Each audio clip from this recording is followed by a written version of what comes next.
My name is Jerm. This is Germ Warfare, the battle of ideas. Health is such an important thing. I use the metaphor, trenches, information war, battle of ideas. It's all very military. But, I mean, there is really an information war going on, isn't there? Oh, totally. And when you bring up the concept of trench warfare, let's go right back to the First World War. They were down, 10 feet into the ground. They couldn't see each other, right? And when did the war change?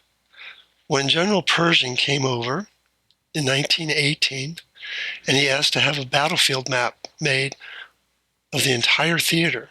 No one had ever thought to create a map of where's the enemy? And they had this very different perspective done by dirigibles and balloons and what have you. And within 8 months, the war was over because they had a completely different perspective of the problem.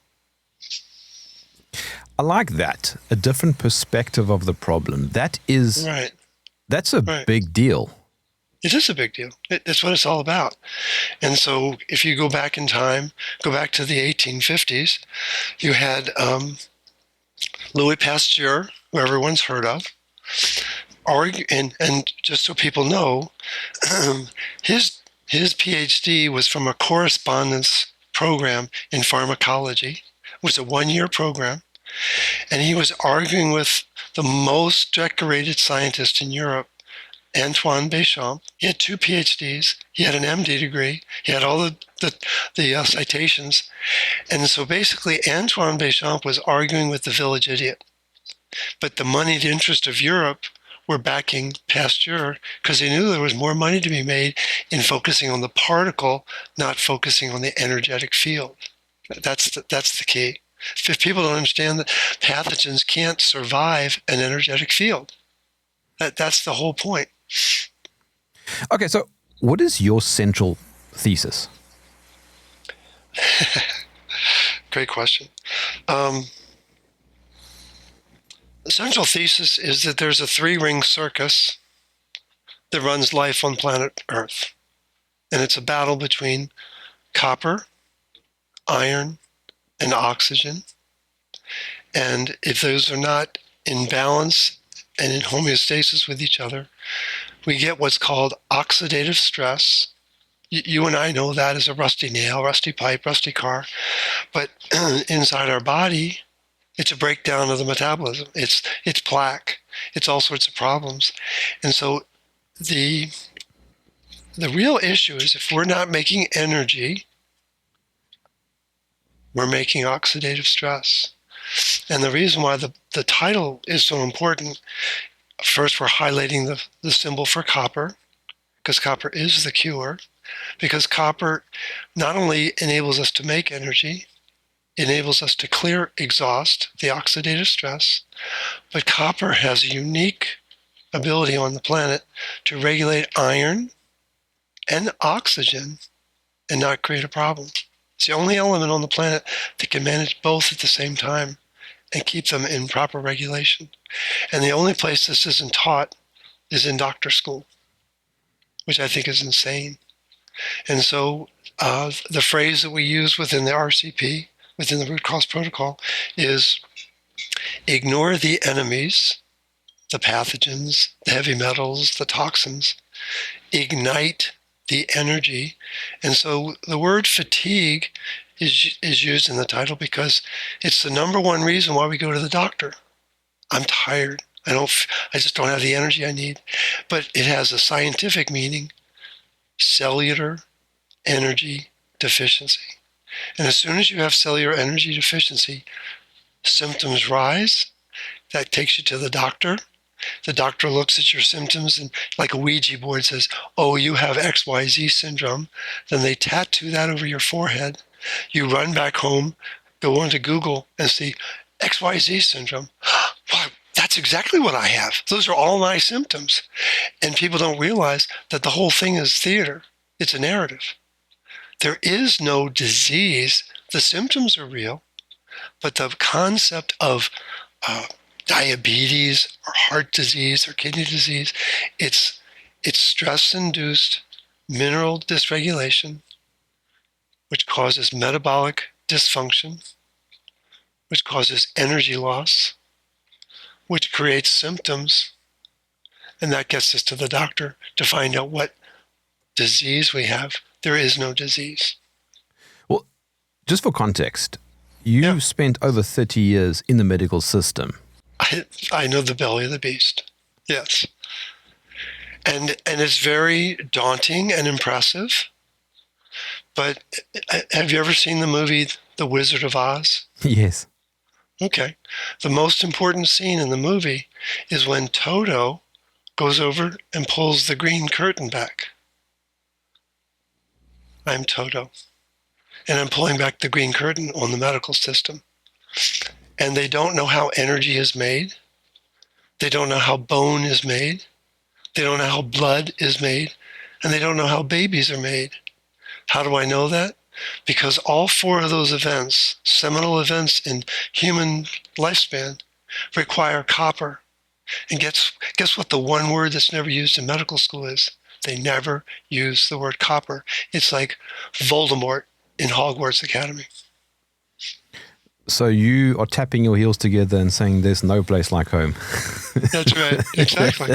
Well, the thing is, no, to build on that, what the whole purpose of the root cause protocol is to, the first half of the book is to explain what the problem is. But the back half of the book is to explain, here's how we solve it. And it's to give people very tangible steps that they can take. And it is like clicking your heels, but it's giving the person the control, the sovereignty over their health. We're not designed to have an ologist for every part of our body. Your great-grandparents did not go to the doctor the same way they do today. It's unheard of. It's unprecedented. So your framework essentially starts at the cellular level, right? Yeah, and more absolutely. specifically with the mitochondria. Is that right? We're back to Pasteur and Béchamp. Béchamp was arguing for the energetic field. He knew that he wasn't ignoring the pathogens, but he knew they were prevalent because the energetic field was not right. Particle versus field, that was the whole debate. And so what's important to understand is that in order to make energy in our body, to give you a context, we need to make 1 billion ATP for one heartbeat. Every heartbeat needs 1 billion ATP. You manufacture your body's weight in ATP every day. That's a lot of ATP. You have, on average, 40 quadrillion mitochondria in your body. That's 15 zeros. That's a lot of little factories making energy. But it's important to know how they're distributed through the body. The liver cells, hepatocytes, have 2,000 mitochondria. The kidney cells, nephrons, have 4,000 mitochondria. The cardiomyocytes, the heart muscle cells, 10,000 mitochondria. A mature egg in a woman's body, 600,000 mitochondria. And there are brain regions, particularly the substantia nigra that you may have heard of as it relates to Parkinson's disease, 2 million mitochondria. And per neuron, 2 million mitochondria per neuron. And this order of magnitude is not taught in doctor training.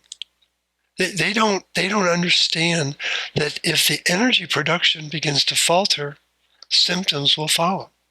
But they've been taught that things like neurodegeneration or chronic kidney disease or diabetes, those are the result of some disease process. It's from a breakdown in the copper, iron, oxygen dynamic.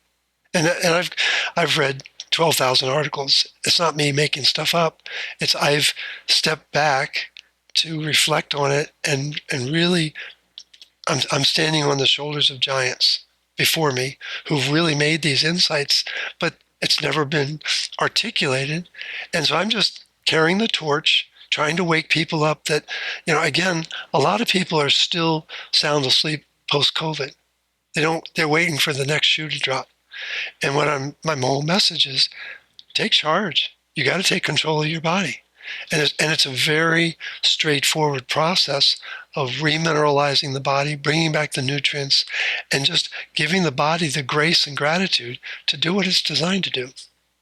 Okay, so just so that I am following you, Yeah. you're saying that at the most fundamental level, our health is an energy problem, and energy is made inside the mitochondria. Is that right? That's right. Yes. The vast majority, over 90% of the energy is in the mitochondria. So what exactly do you mean when you say an energy problem?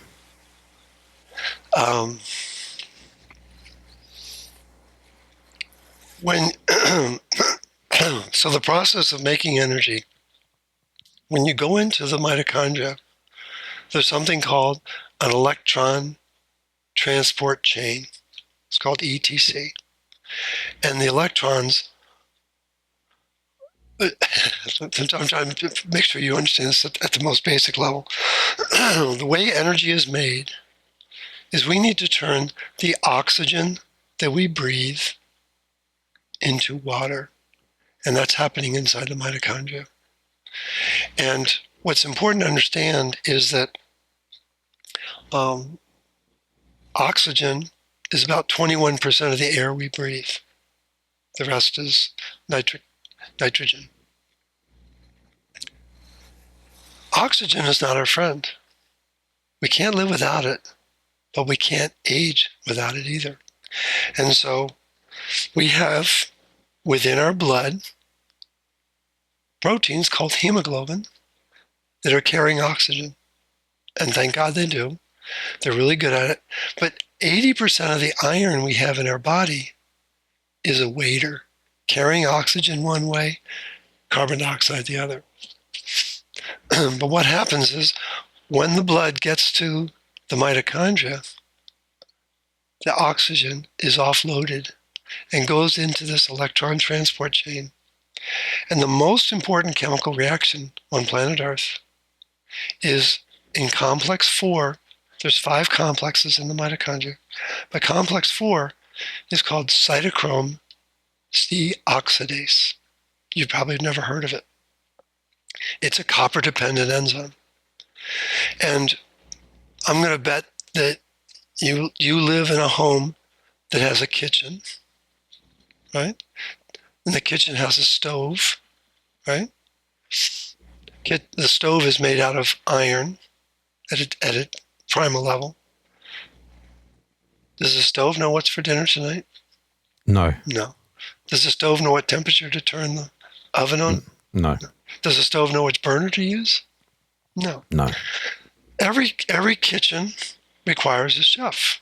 Got to have someone who's going to run the stove. Well, when you get inside the mitochondria, there's 2 proteins called heme A and heme A3. You can't make those hemes without copper. It's a copper-dependent process. And what does heme A and heme A3 do? It holds oxygen so that copper can run the enzyme to activate oxygen. And what that means is it splits it from O2 into just oxygen atoms. And then it brings in 4 electrons and 4 protons and turns it into 2 molecules of water. And when that happens, and it can only happen at the pH of 7, there are energy precursor molecules called ADP. 3 of those are sent over to complex 5.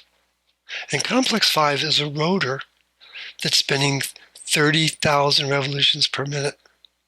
That's 500 revolutions per second. I'd be impressed if you could do 1 revolution per second. And so this rotor, every time it goes 1 cycle, it's turning 3 ADP into 3 ATP. That process requires copper. So we need copper to turn oxygen into water, and we need copper to turn ADP into ATP.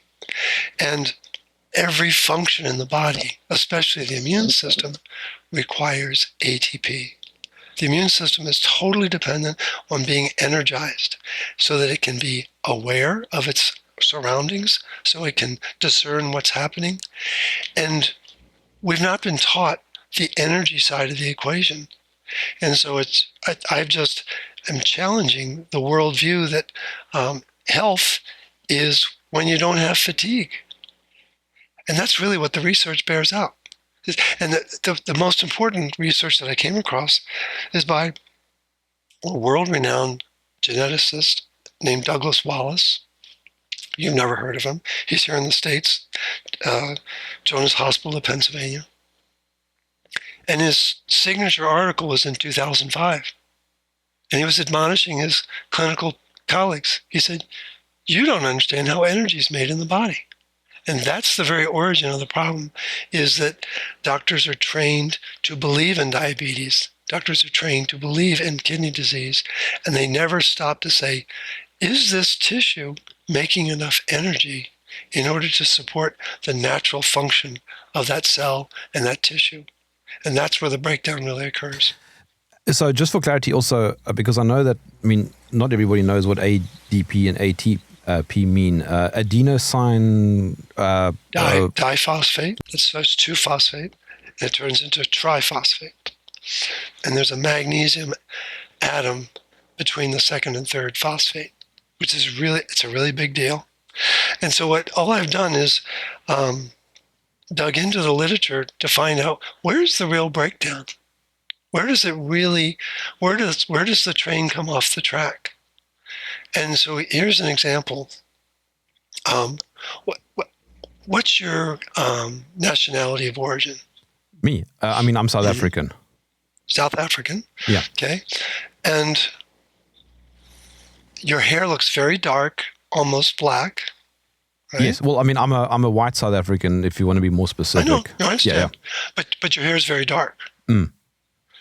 And what the Japanese learned in the 1960s is that people who have black hair require 6 times more copper in their diet than people who don't have black hair, because it takes a lot of copper to maintain the melanin function for skin tone, eye color, and hair color. It's really, really important. And see, again, there's this, you have to understand there's a whole parallel universe around mineral metabolism that you've never heard about. And I tease doctors that their MD degree, they think it stands for medical doctor. It stands for mineral denialist, because they don't acknowledge the role that minerals play to their catalysts. They're making things happen inside the body. And to me, the 3 most important minerals are copper, iron, and magnesium. And if they're not working right, you're going to lose a lot of magnesium.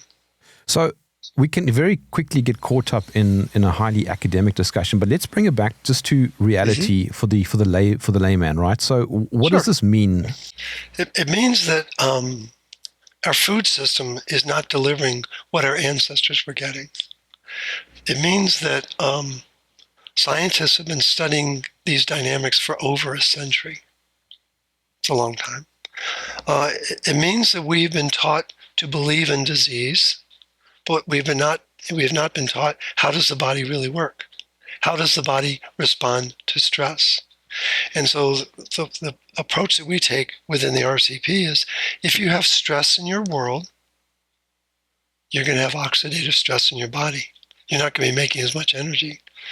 And there's an emotional dynamic to that.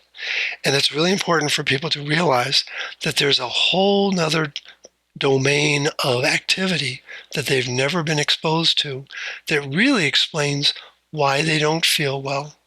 Let me give you an example to make it very practical. You've heard of diabetes. You know it's a disease, right? Well, back in 1996, 30 years ago, some scientists wanted to study what happens to 5 specific genes if we withhold copper from the animal's diet. And one of the genes that upregulated, it increased its activity, was a protein that stores iron, which makes perfect sense. If copper is limiting, you want to make sure you're storing the iron so it can't be reactive. But the other gene that was most noteworthy was a gene I'd never heard of. It's called fetuin, Fetuin. And that gene makes a protein called fetuin A, and it's very much involved in the calcification of bone in a good way. But what they also realized is that in a state of copper deficiency, there was a 70% increase in activity of the gene. That's a lot. And what this led to is that there are receptors for allowing insulin into the cell to make sure that the cell can deal with glucose.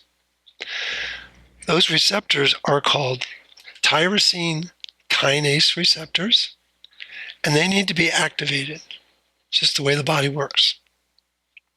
And what they discovered is that fetuin A, when it's increased, was inhibiting the activation of these receptors, was causing glucose intolerance and insulin resistance.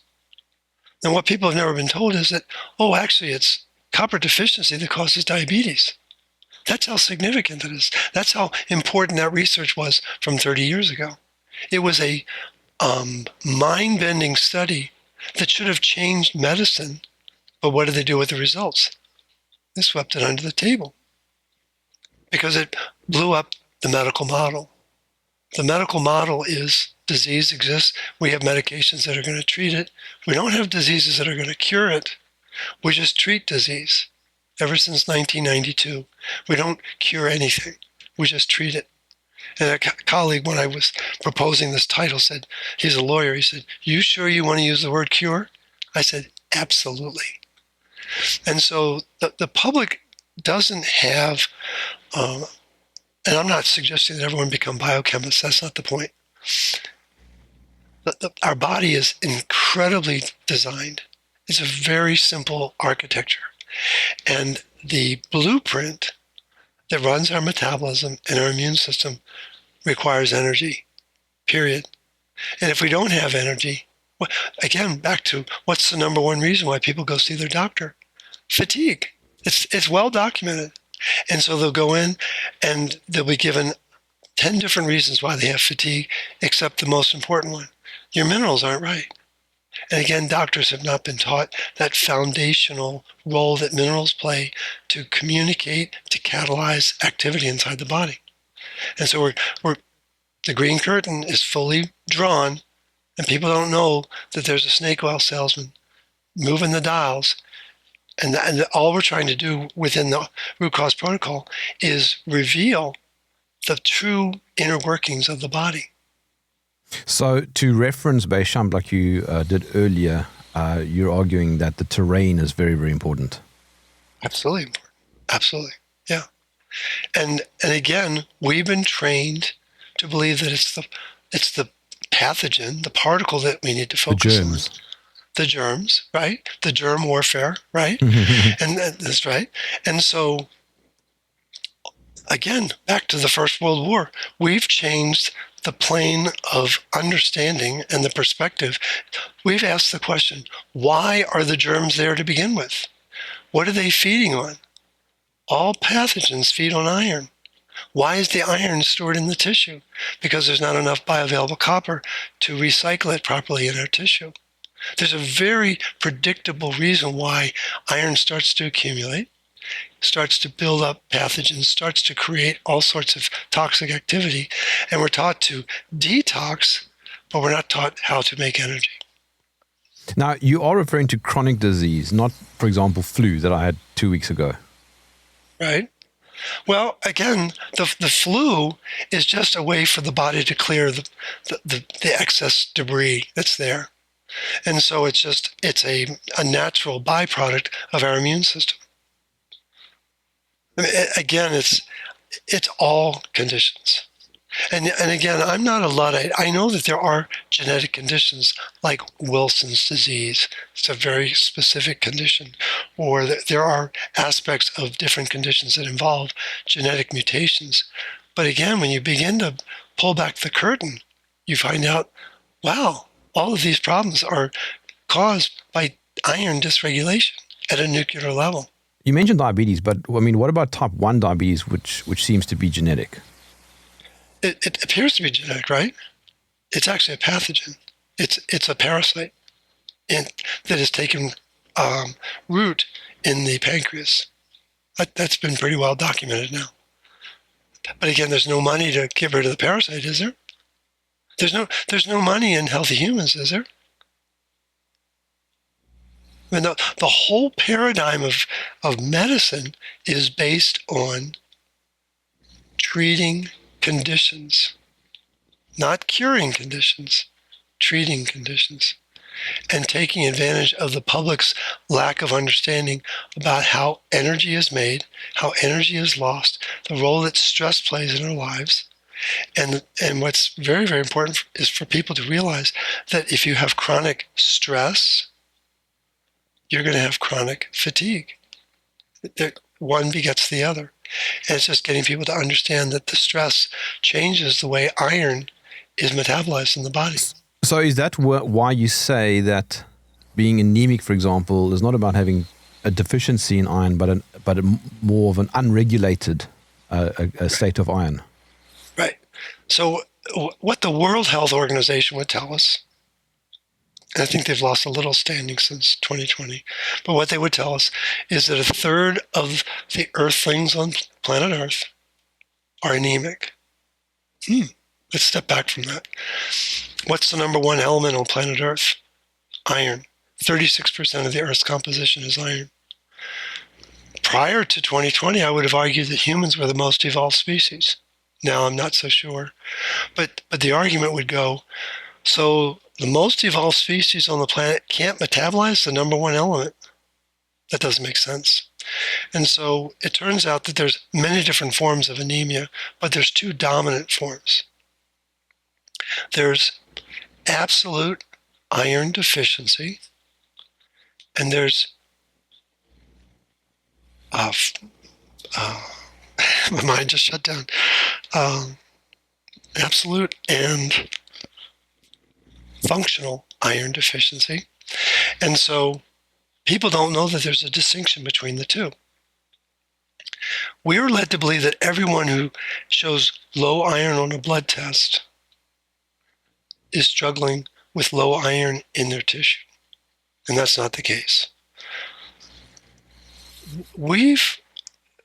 The Western world, particularly those of us in UK, Canada, and the US, have been dealing with iron-fortified food since 1941.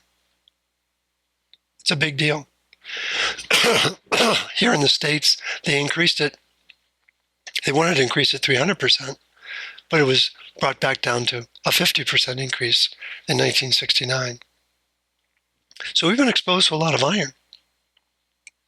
And yet we're supposed to believe that a third of the population on the planet is anemic. And here's the part that most people don't know about. There's two forms of iron. There's dietary iron, and there's recycling iron. We've been chatting now for 30 minutes. And every second of every day, we need to replace 2.5 million red blood cells. Every second. And in the course of 24 hours, it's 200 billion red blood cells. Got to break them down. Got to get the iron, and we got to get that iron back to the bone marrow to make 2.5 million every second. No one's talking about the recycling program. And what's well chronicled in the research is that 1 milligram of iron comes through our diet, through our mouth. 24 of the 25 milligrams we need to make 200 billion red blood cells comes from our recycling system. that no one talks about. It's called the reticuloendothelial system. You talk about germ warfare. It's a very sophisticated system that requires bioavailable copper.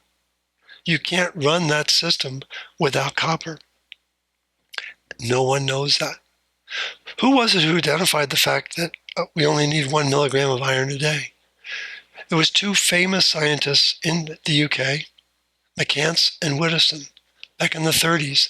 They set the standard. McCants was a physician. Widdowson was a biochemist. And 30s, 40s, 50s, and 60s, they set the nutritional standards.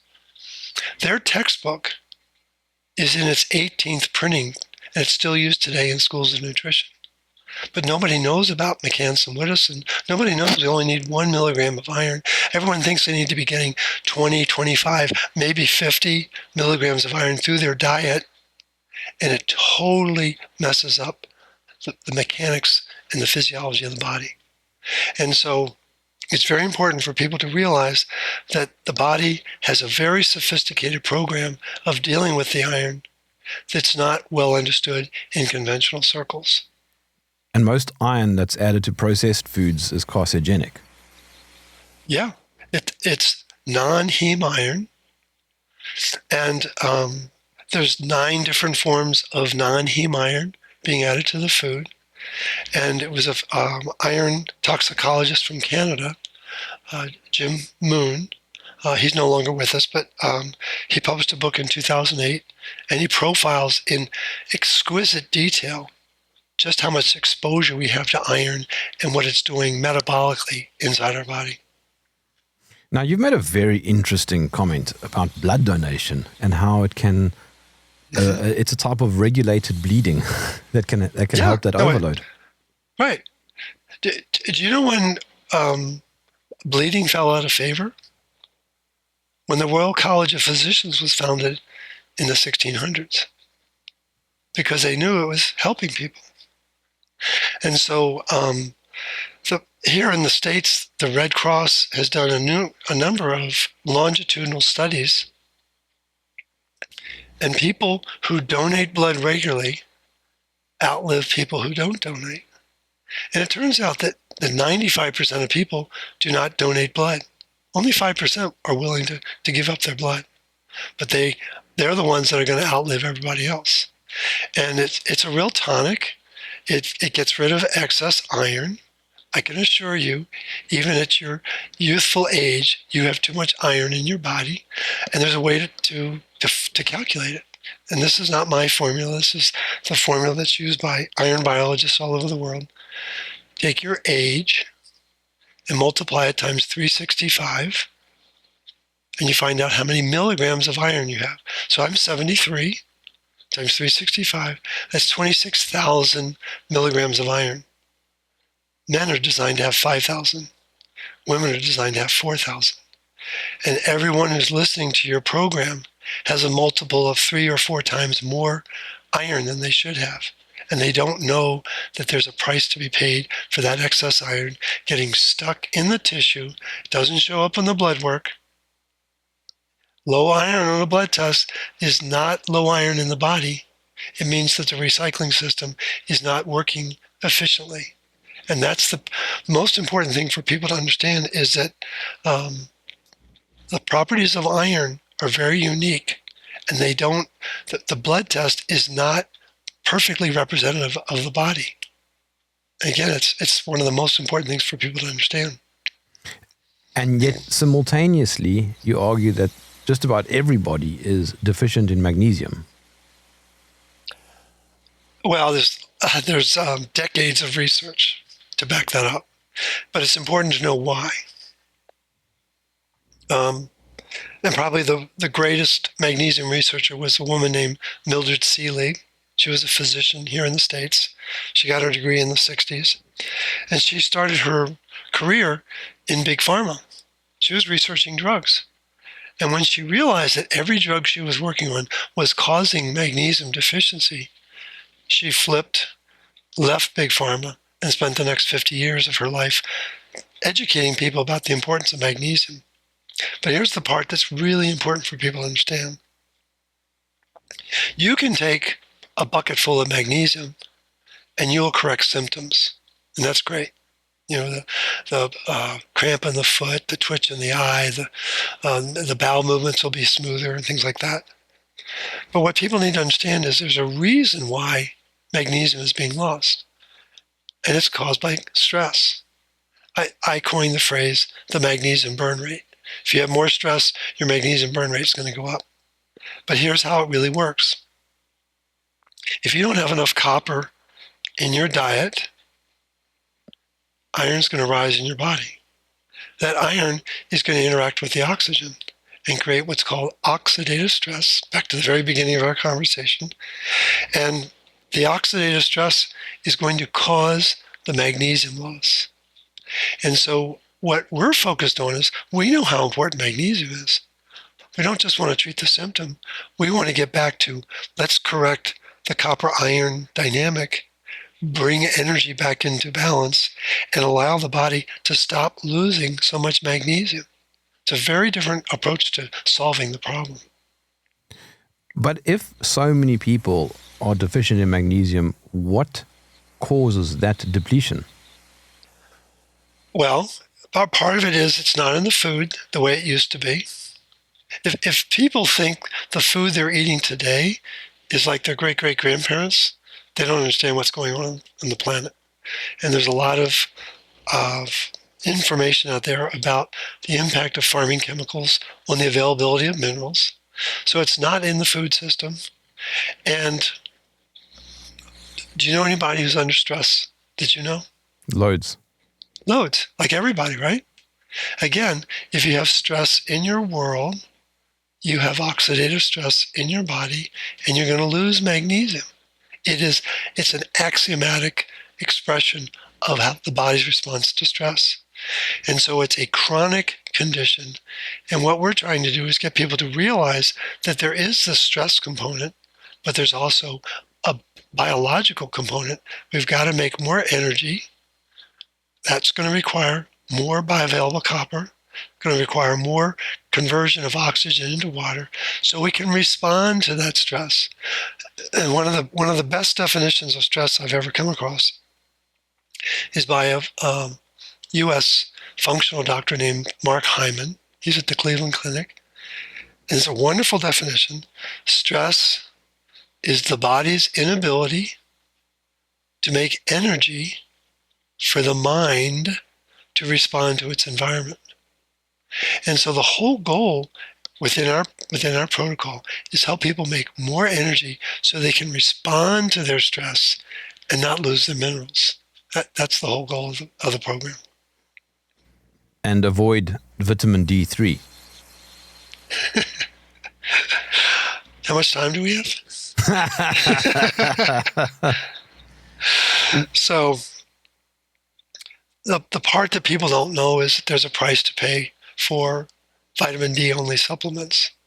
We have an entire master class. It's a 90-minute master class to introduce people to the research that they've never heard. Because all people have been told is that vitamin D is faster than a speeding bullet, more powerful than a locomotive. And it's like, there's so much more to the story. But probably the most important part about vitamin D is recognizing it has a relationship with vitamin A. All these nutrients have relationships: magnesium and calcium, sodium and potassium, copper and iron. It's not copper and zinc. It's copper and iron, and vitamin A and vitamin D. They have a very powerful relationship. And what vitamin D does is it blocks the uptake of retinol, animal-based vitamin A, from getting into the digestive tract. Well, why is that a problem? Because you can't make copper bioavailable unless you have retinol in your diet. What are the richest sources of retinol? Beef liver, cod liver oil, yard eggs, grass-fed butter, grass-fed cream, heavy cream. These were foods that our ancestors had in plentiful amounts in their diet, and they've been expunged from the nutritional record over the last century. I would argue for a reason. And so this idea that the composition of your food today is the same as your great-grandparents, you have to really let go of that, because there's compelling research. And one of the most important chemicals that you are probably familiar with, and it was actually a study done in South Africa in 2022 by a world-renowned scientist named Don Huber, and he was looking at the impact of glyphosate, Roundup, in farming in South Africa. And it was devastating. And what people need to understand is that glyphosate was originally designed as a mineral chelator back in the 50s. That was its patent. And it was clearing out minerals in industrial pipes. And then they turned to it as an antibiotic. And then they discovered it had these herbicidal properties. And so back in the 70s is when they started to introduce Roundup into farming. And what Dr. Huber has done is he's taken this knowledge about the speed with which glyphosate takes minerals out of the soil and turned it into a logarithmic formula. So you probably are familiar enough with earthquakes that an earthquake of 3, dishes rattle, but everyone's fine. Earthquake of 12, no one survives, because it's orders of 10 going from 3 to 4 to 5 to 6. So what Dr. Huber did was study the speed with which minerals are coming out of the soil in South Africa. And calcium and magnesium is coming out at a 3. That's not too bad. Iron and zinc at a 9. Copper at a 12. So what does that mean? It means that copper is coming out 1,000 times faster than zinc and iron, 1 billion times faster than calcium and magnesium. The difficulty we have, Jeremy, is we don't know what it's like to go 1,000 times faster, 1 billion times faster. And in situations like that, we'll say, I don't understand that. It can't be very important. Actually, it's so important. People need to stop and take stock of the fact that the food that they're eating is being exposed to chemicals that are pulling minerals not just out of the soil, but out of their body. And that's being documented now. So instead of taking the vitamin D pill, spend some time in the sunshine. Spend some time in the sunshine and get what our ancestors used to get as sources of their fat-soluble vitamins. Cod liver oil, one of the richest sources of vitamin A and D, but it's in the proper ratio. There's 10 times more vitamin A in cod liver oil than there is D. And the role that vitamin A plays in our body is legendary, but no one knows that because everyone has been raised on a fat-free diet. Went back to the 50s when Eisenhower had his first heart attack, and they expunged cholesterol and fat from the diet. And it altered human physiology when they did that. Are you a proponent of ketogenic diets? Oh, sure. But there's a catch. You probably have heard of people getting ketogenic flu, right? Brain fog. Because they don't have brain fog. Why? Because they don't have enough copper in their diet. And you can't break down the fat if you don't have the copper to activate the beta oxidation enzymes to break down the fat. That's so really, how do you really get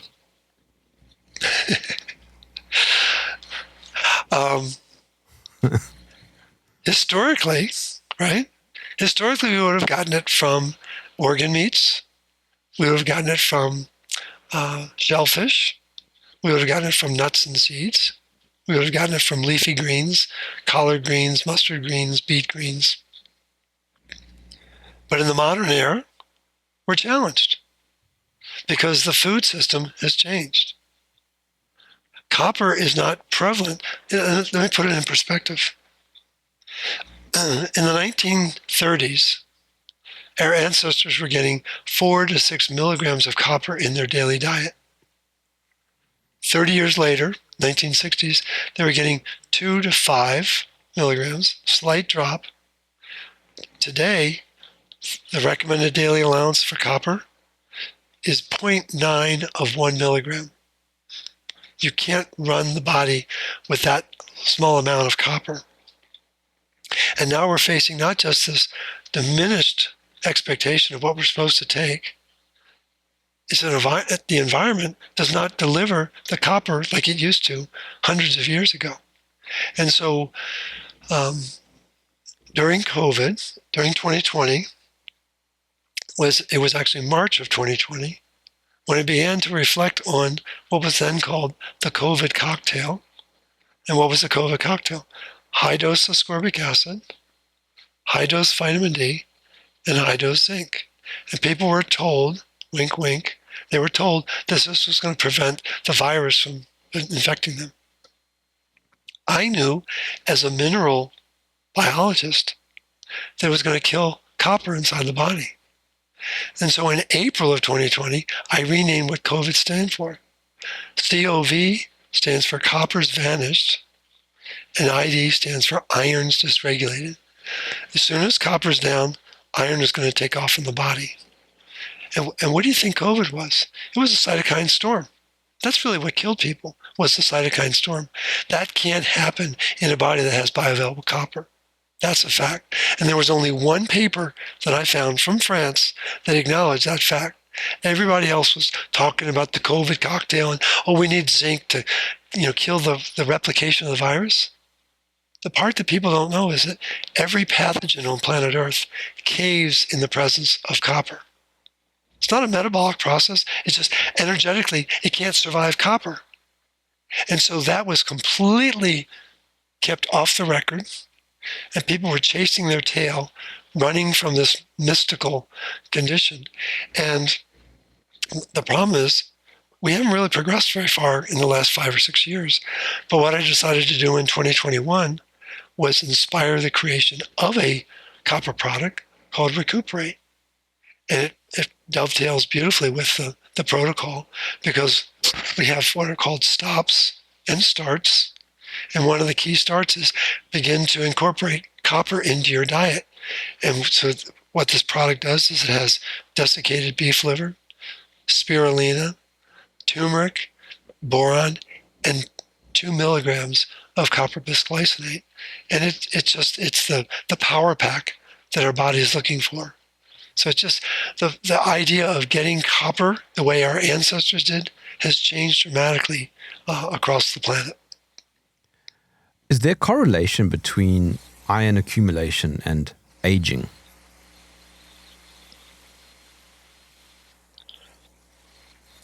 Does a bear sleep in the woods?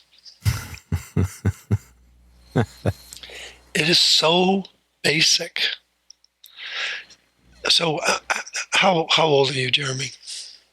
I'm 47. Okay. Well, I looked very different 30 years ago. And even though I know what I know, there is an aging process. And that accumulation of iron does pay a toll. And people just need to know that the whole concept of aging is iron accumulation around the body. And the way I characterize it is iron causes aging. Copper causes longevity. If you study the youngest cells of a plant, that's where you'll find the highest concentration of copper.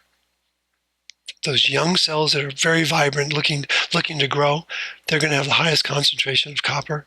And the older plant cells are going to have a lot of iron. And so it's a very simple way to approach the aging process, is getting people to realize that they need to regulate their iron, but they also need to donate that iron so they lower the oxidative stress that's taking place inside their body. Does that make sense? And you get into the details of the all of the mechanisms of aging, the loss of energy production, the signaling that breaks down as we age, the availability of, or the increased availability of senescent cells. Those are aging cells. What Bruce Ames, famous American scientist here, who passed away a couple of years ago, but in 2004, at the height of his career, he was the most quoted scientist on planet Earth. I don't know, that's pretty important. We're not talking about Bob Jones. We're talking about Bruce Ames. But he did a study, and he found that there's 10 times more iron in senescent cells than the non-senescent cells. That's a really big deal. That should have sent a shock wave through medicine. And what did they do with it? Swept it under the table because it blows up their disease model. If we have a line of dominoes and the very first domino goes down, that effectively is chronic stress. That's where the cascade begins, right? Yes.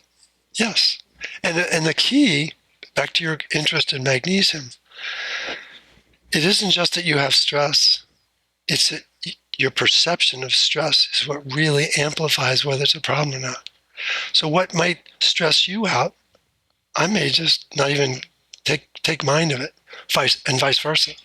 And so what Dr. Seelig discovered is that when we are magnesium deficient, it's like we're wearing night vision binoculars.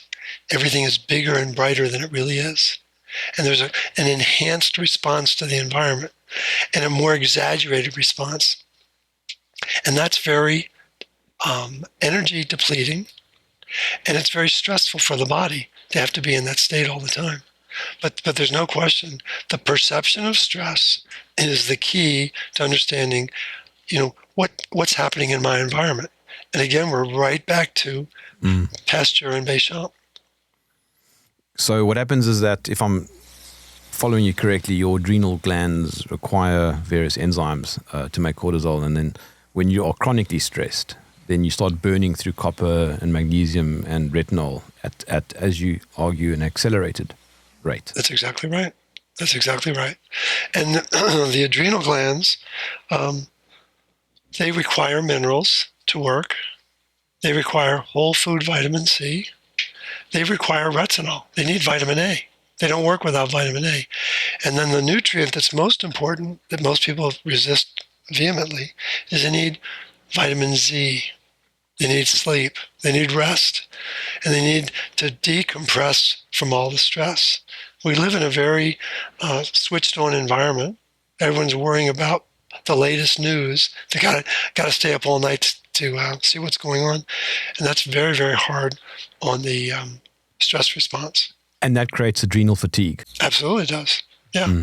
And so the thing is, there's cortisol and cortisone. Cortisone is the storage form of cortisol. And the way we're designed is that, again, going back, way back in time, you've heard of the fight or flight response. Well, if we're going to fight the bear, we're going to require muscles up here. And if we're going to run from the bear, we're going to require muscles in our upper leg, especially the thigh. And what's very common for people is they get stressed out, and they, in an imaginary sense, they're fighting the bear. It's some deadline, some argument, some bad diet, whatever it might be. And they get all sorts of pain up in their neck and shoulders. And that's the cortisol that can't be made back into cortisone because it's missing magnesium. The process to turn off cortisol and put it back into storage requires this critical mineral that people know they're losing, but they don't know why they're losing it. And it's because of the nutrient depleted diet that we are being fed. And right at the beginning of the conversation, you mentioned the disease label issue. You're saying that the symptoms actually they cluster by mineral pattern, not by a disease label. Right. It's important for people to realize that the symptoms are very real. Now, I'm not denying that the symptoms happen, that the glucose intolerance takes place, that the insulin resistance it's a very measurable phenomenon, but it's not a disease process. It's a metabolic process responding to stress inside the body, oxidative stress. And what your protocol argues is not to have a long list of supplements, but actually to stop the things that are draining your mineral reserves. Right. And the whole The whole idea is to introduce people that many of the nutrients that we've been told to take, ascorbic acid, zinc, calcium, iron, vitamin D, and a handful of others, are very challenging to our physiology. We've been taught that this is a salvation. It's not. There's a lot of research to back it up. And then on the other side, so those are the things to stop. On the other side, we have, what are the starts? Start making sure you're getting minerals in your diet. Make sure you're eating an ancestral diet.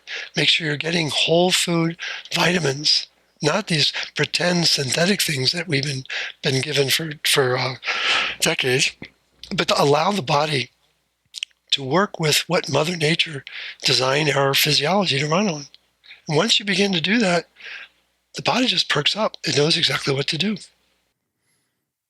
Morley, how can I find out more? Well, we have a website. It's called therootcauseprotocol.com.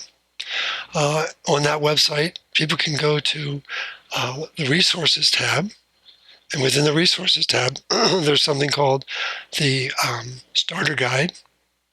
And that requires them to donate their email address, which we will protect and honor. But we'll send you a 16-page document that explains what you and I have been talking about for the last hour. We have a premium community that's noted in that website. We also have a training program for people who really want to take a deeper dive. It's a 16-week program. For people who are readers and want to delve into it, I've got the book. This is a second edition. You can go to Amazon, would be the online source. Here in the States, Barnes & Noble. I'm not sure who the carrier might be over in your neck of the woods. Amazon. But Amazon, okay. It is available. And it's got traction. It's really got some legs, and it's really helping to change people's understanding of the problem. And let me just real quick end it with, I always give my email address, which is morleyrobbins@gmail.com. And people can see how I spell my name right there. And then I always give out my phone number, area code 847-922-8061. In the highlight of my day, I get calls all day long, all week long. The highlight of my day is the people who call me and then get hypoxia when I answer the call. And one of the best was a woman in London, and I could tell she was really nervous. I said, "Ma'am, what's the problem?" And she said, I feel like I'm talking to Mick Jagger. I said, "Well, you don't ever want to hear me sing." I said, "But give me your question and I'll be happy to answer it." So happy to have this conversation. Really appreciate you taking the time to dance with these issues. And I will confidently say it's going to spark questions in your community, in your following, and I'm happy to come back and have a round two to answer those questions. So.